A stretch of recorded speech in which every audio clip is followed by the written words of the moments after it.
How to change Verizon phone number. Open the My Verizon app. Tap the Account tab at the bottom. From the Devices section, tap the appropriate mobile number. From the Device Management section, tap Change Mobile Number. Enter the applicable 5-digit zip code associated with your new mobile number. Tap the Phone Number drop-down icon to choose the first 6 digits of your new number, then tap Next.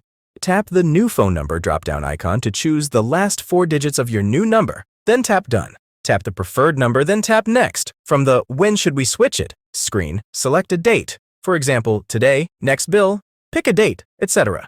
Then tap Next. The Which Device Should We Send the Code to screen. Select the number the authorization code is sent to, then tap Send Code.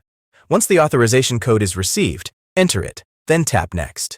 Review the Confirm Number Change message, then tap Confirm to complete the number change. Power the device off and back on, then wait approximately 2 minutes for the device to update. Thanks for watching.